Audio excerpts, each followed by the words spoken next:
ఈ దినవాక్య ధ్యానాంశం కళ్ళతో నిబంధన.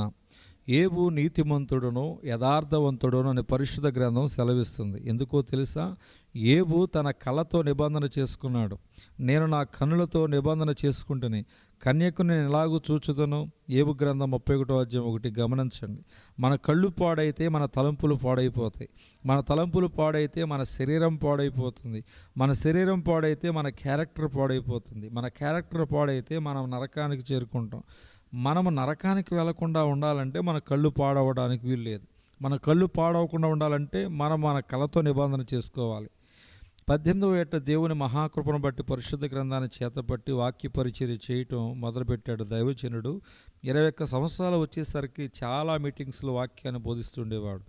యవన ప్రాయంలో ఒక యవనస్తుడు ఎన్ని రీతిలుగా శోధించబడతాడో అన్ని రీతిలుగా దైవజనుడు కూడా శోధించబడ్డాడు. యూత్ మీటింగ్స్లో వాక్యాన్ని బోధించిన తర్వాత అనేక సందర్భాల్లో కొంతమంది సహోదరులు వచ్చి నాతో పరిచయం ఏర్పరచుకునే ప్రయత్నం చేసేవారు.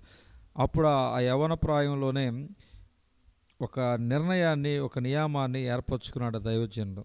నా కళ్ళతో ఒక నిబంధన చేసుకున్నాను, డైరెక్ట్గా అమ్మాయిలతో మాట్లాడకూడదు, అలాగే వాక్యం బోధించే సమయంలో కూడా స్త్రీల వైపుకు చూడకూడదు అనే తీర్మానం చేసుకుని దానికి ఇప్పటి వరకు నేను కట్టుబడి ఉన్నాను అని దైవజనుడు మాట్లాడుతూ ఉన్నాడు. స్త్రీల వైపునకు చూస్తూ వాక్యాన్ని చెప్పడం తప్పు అని అనటం లేదు, కానీ అనేక మంది రకరకాల డ్రెస్సెస్ వేసుకుని వస్తూ ఉంటారు. యవన ప్రాయంలో ప్రభు వైపుకి చూస్తూ ముందుకు సాగాలి అంటే నా కళను పవిత్రంగా కాపాడుకోవాలని ఆ నియమాన్ని అతి చిన్న వయసులోనే ఏర్పరచుకుని కృపను దేవుడు నాకు ఇచ్చాడు. అందుకే నేను ఎప్పుడు వాక్యం చెప్పినా నా చూపు పురుషుల వైపే ఉంటుంది. ఏదైనా సందర్భం వచ్చి అమ్మా మీరేమంటారు అన్నప్పుడు మాత్రమే స్త్రీల వైపు చూస్తా అని దైవజనుడు అంటున్నాడు. కానీ నా తల మరలా పురుషుల వైపు తిరుగుతుంది. కారణం, నేను 20 సంవత్సరాల క్రితమే తీసుకున్న తీర్మానం.